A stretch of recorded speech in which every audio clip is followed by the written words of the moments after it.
Hey there, Sarah Boyd from Operation Truth Vaccination Exposure Research. I wanted to share my experience at the War-Related Injury and Illness Study Center.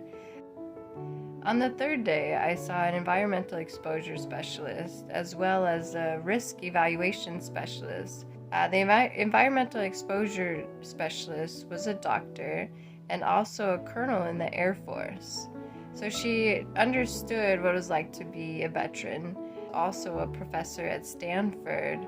So this environmental exposure specialist did exactly that, went over the different exposures that I had potentially came across both before and after my military service and during my military service.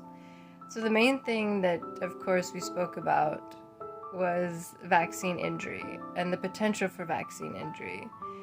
And all that she was willing to speak about was that she agreed that everything is a poison and that she was very much for the freedom of choice in all healthcare and how important it was to have individualized healthcare. That we can't assume that one preventive measure is going to have the same effect on every individual. And so we both agreed that, more likely or not, the exposure that caused my injuries was vaccine related. And so she had placed through the VA a lot of follow-up for my VA PAC team to do.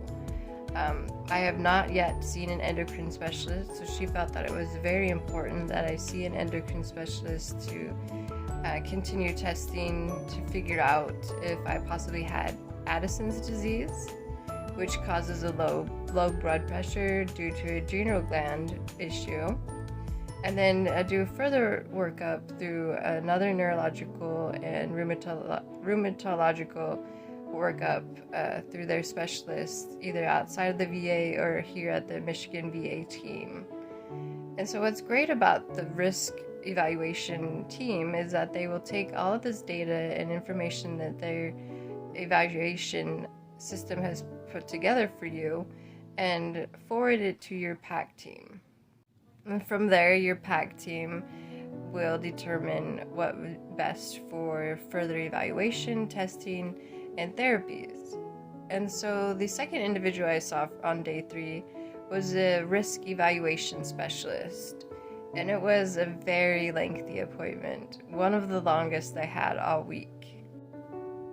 This appointment consisted of 3 hours of evaluation, speaking to the first day that I went into the military all the way to the last day, and then further evaluation of the possible risk factors that could have caused my medical conditions.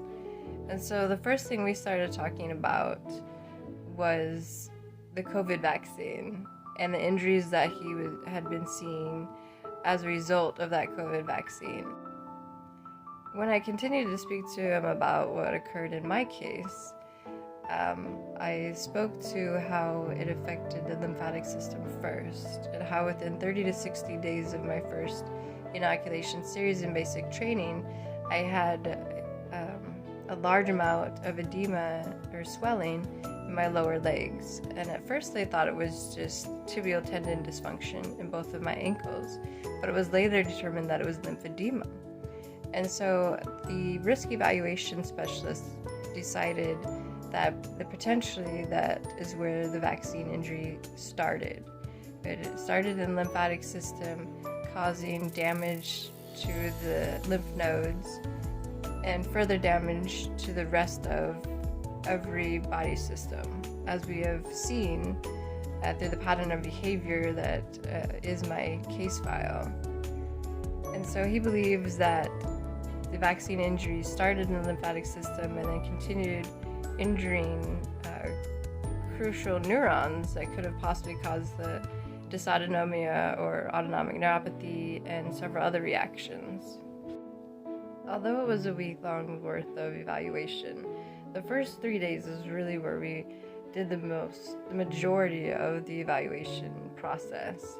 And then day 4 and day 5, it was just really an overview of the appointments that I had before. I met again with the dietitian and we went over what we discussed. And then on the last day, I met with the WRIISC Research Database Manager to give consent for further research study. To include a research study that's called the Certified Health Coach program that I will be a part of. That is a 6-month-long study where you get a Fitbit tracker and take several surveys and meet with specialists, several different specialists and trainers 2 times during the week. It seems to be like an amazing program, and I'm looking forward to being part of that research and hopefully being able to have this program be initiated and useful for other veterans in the future.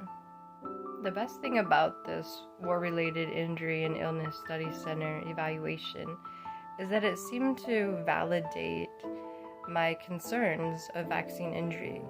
Even though I've had this diagnosis from the VA since 2018, it's been an uphill battle to even get the VA to listen to the fact that I am vaccine injured and to do something effective for my healthcare and treatment and diagnoses. So I'm staying hopeful that this data that we've been able to create in their research system, that it will not only help myself but fellow veterans in the long run, because we most definitely need that critical vaccine injury research to determine what these vaccines are causing in the body and to become service connected so that we can have those CFR codes to even become service connected and gain those benefits. And this is how we do so, through research, through going through these programs to show the VA that we are in need of this critical research and why it's so important to gain this data. So if you're on the fence and undecided as to whether or not you should be part of the GO4 registry exam or any of the registry exams or the War-Related Injury Illness Study Center, I highly suggest that you continue to further research, look into it on the VA's public health website, or go to operationtruth.net, or certainly reach out to either one of our veterans that have GO4 illness, and they can certainly assist you in deciding what would be the next best option for you. Again, if you have any questions about the WRIISC evaluation and if it's something that you should do or even qualify for, don't hesitate to reach out to any member of Operation Truth, or go to operationtruth.net, or go to the VA's public health website for further information.